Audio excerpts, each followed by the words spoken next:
Napoleon realized that it would be easier now to bait Melas into attacking his divisions, particularly if he moved them closer. At Marengo itself, he knew all along that his first reinforcements would arrive sometime after 3 in the afternoon.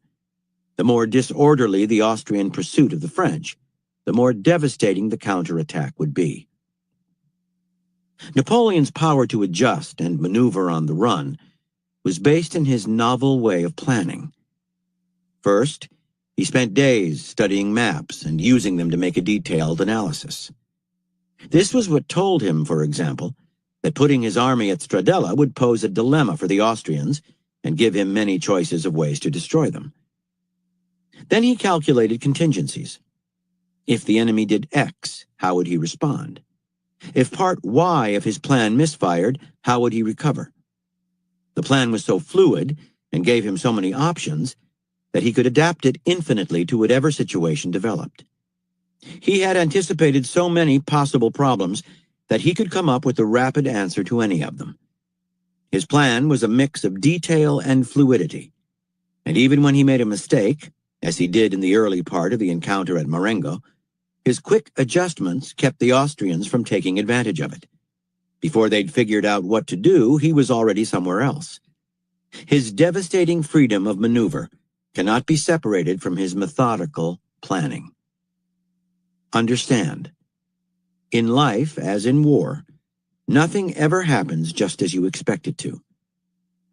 People's responses are odd or surprising. Your staff commits outrageous acts of stupidity. On and on. If you meet the dynamic situations of life with plans that are rigid, if you think of only holding static positions, if you rely on technology to control any friction that comes your way, you are doomed. Events will change faster than you can adjust to them, and chaos will enter your system. In an increasingly complex world, Napoleon's way of planning and maneuvering is the only rational solution. You absorb as much information and as many details as possible. You analyze situations in depth, trying to imagine the enemy's responses and the accidents that might happen. You do not get lost in this maze of analysis, but rather use it to formulate a free-flowing plan with branches, one that puts you in positions with the possibility of maneuver. You keep things loose and adjustable.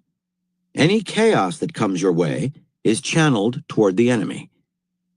In practicing this policy, you will come to understand Napoleon's dictum that luck is something you create. 2.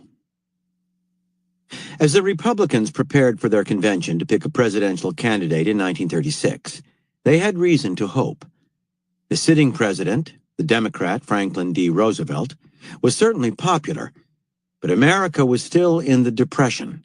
Unemployment was high, the budget deficit was growing, and many of Roosevelt's New Deal programs were mired in inefficiency. Most promising of all, many Americans had become disenchanted with Roosevelt as a person. In fact, they had even come to hate him, thinking him dictatorial, untrustworthy, a socialist at heart, perhaps even un-American. Roosevelt was vulnerable, and the Republicans were desperate to win the election. They decided to tone down their rhetoric and appeal to traditional American values. Claiming to support the spirit of the New Deal, but not the man behind it, they pledged to deliver the needed reforms more efficiently and fairly than Roosevelt had. Stressing party unity, they nominated Alf M. Landon, the governor of Kansas, as their presidential candidate. Landon was the perfect moderate. His speeches tended to be a little dull, but he seemed so solid, so middle class, a comfortable choice, and this was no time to be promoting a radical. He had supported much of the New Deal, but that was fine. The New Deal was popular. The Republicans nominated Landon because they thought he had the best chance to defeat Roosevelt, and that was all that mattered to them. During the nominating ceremony, the Republicans staged a Western pageant with cowboys, cowgirls, and covered wagons. In his acceptance speech, Landon did not talk about specific plans or policy, but about himself and his American values. Where Roosevelt was associated with unpleasant dramas, he would bring stability. It was a feel-good convention. The Republicans waited for Roosevelt to make his move. As expected, he played the part of the man above the fray, keeping his public appearances to a minimum and projecting a presidential image. He talked in vague generalities and struck an optimistic note. After the Democratic convention, he departed for a long vacation, leaving the field open to the Republicans, who were only too happy to fill the void. They sent Landon out on the campaign trail, where he made stump speeches about how he was the one to enact reforms in a measured, rational way. The contrast between Landon and Roosevelt was one of temperament and character, and it seemed to resonate. In the polls, Landon pulled into the lead. Sensing that the election would be close, and feeling that this was their great chance, the Republicans escalated their attacks, accusing Roosevelt of class warfare and painting a bleak picture of his next term. The anti-Roosevelt newspapers published a slew of editorials attacking him in personal terms. The chorus of criticism grew, and the Republicans watched gleefully as many in Roosevelt's camp seemed to panic. One poll had Landon building a substantial lead. Not until late September, a mere 6 weeks before the election, did Roosevelt finally start his campaign. And then, to everyone's shock, he dropped the nonpartisan presidential air that he had worn so naturally. Positioning himself clearly to Landon's left, he drew a sharp contrast between the two candidates. He quoted with great sarcasm Landon's speeches supporting the New Deal, but claiming to be able to do it better. Why vote for a man with basically the same ideas and approach, but with no experience in making them work? As the days went by, Roosevelt's voice grew louder and clearer, his gestures more animated, his oratory even biblical in tone. He was David facing the Goliath of the big business interests that wanted to return the country to the era of monopolies and robber barons. The Republicans watched in horror as Roosevelt's crowds swelled. All those whom the New Deal had helped in any way showed up in the tens of thousands, and their response to Roosevelt was almost religious in its fervor. In one particularly rousing speech, Roosevelt cataloged the moneyed interests arrayed against him. "Never before in our history," he concluded, "have these forces been so united against one candidate as they stand today. They are unanimous in their hate for me, and I welcome their hatred. I should like to have it said of my second administration that in it these forces met their master."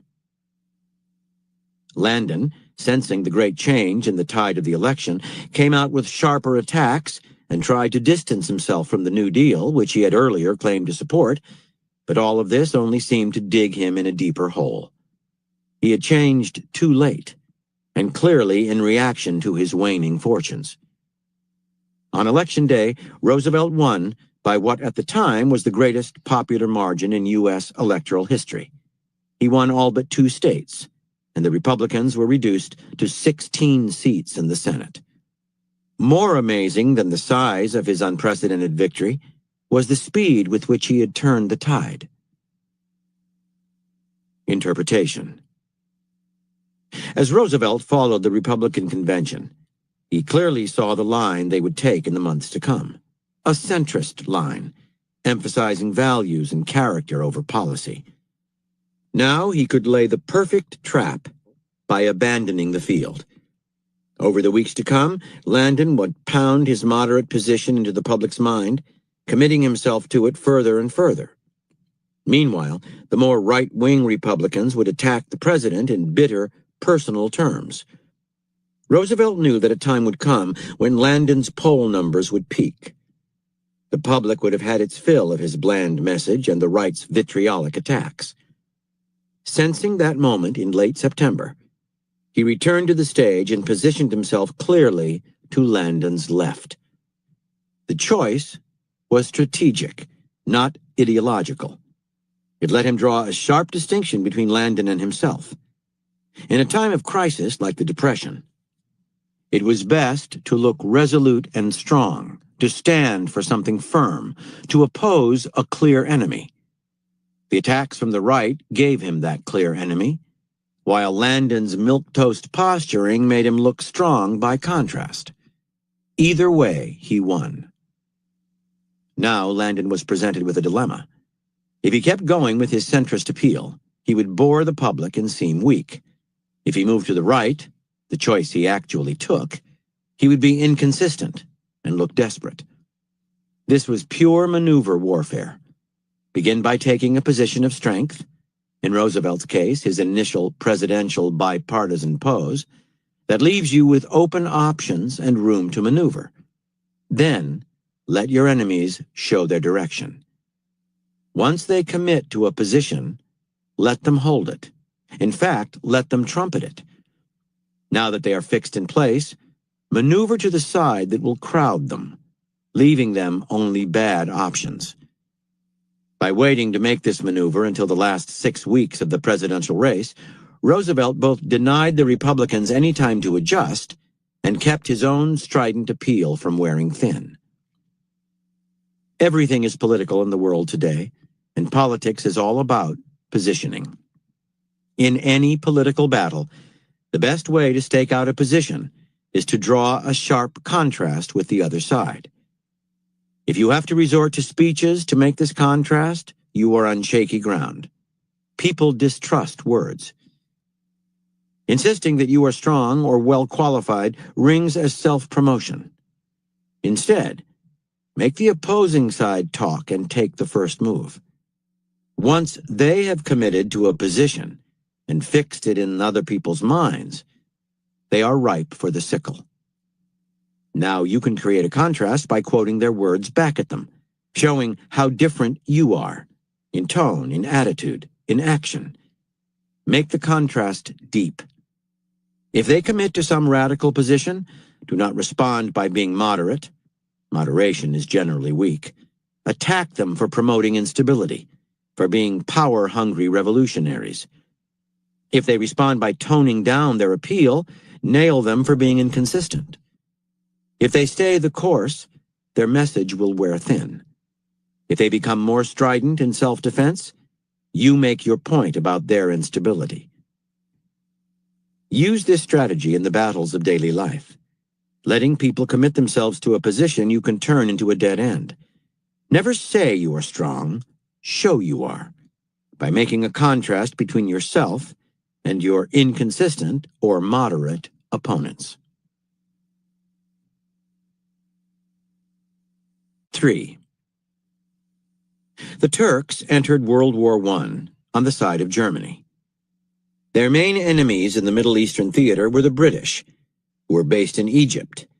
But by 1917, they had arrived at a comfortable stalemate. The Turks controlled a strategic 800-mile stretch of railway that ran from Syria in the north to the Hejaz, the southwestern part of Arabia, in the south. Due west of the central part of this railway line was the town of Aqaba on the Red Sea, a key Turkish position from which they could quickly move armies north and south to protect the railway.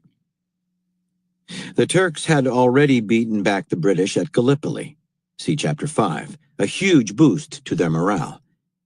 Their commanders in the Middle East felt secure. The English had tried to stir up a revolt against the Turks among the Arabs of the Hejaz, hoping the revolt would spread north. The Arabs had managed a few raids here and there, but had fought more among themselves than against the Turks. The British clearly coveted Aqaba and plotted to take it from the sea with their powerful navy, but behind Aqaba was a mountain wall marked by deep gorges. The Turks had converted the mountain into a fortress. The British knew that even if their navy took Aqaba, they would be unable to advance inland, rendering the city's capture useless. Both the British and the Turks saw the situation the same way, and the stalemate endured. In June 1917, the Turkish commanders of the forts guarding Aqaba received reports of strange enemy movements in the Syrian deserts to the northeast. It seemed that a 29-year-old British liaison officer to the Arabs named T.E. Lawrence had trekked across hundreds of miles of desolate terrain to recruit an army among the Hawaitat, a Syrian tribe renowned for fighting on camels. The Turks dispatched scouts to find out more. They already knew a little about Lawrence. Unusually for British officers of the time, he spoke Arabic, mixed well with the local people, and even dressed in their style. He had also befriended Sheriff Faisal, a leader of the Arab revolt. Could he be raising an army to attack Aqaba? To the extent that this was possible, he was worth watching carefully. Then word came that Lawrence had imprudently told an Arab chief, secretly in Turkish pay, that he was heading for Damascus to spread the Arab revolt.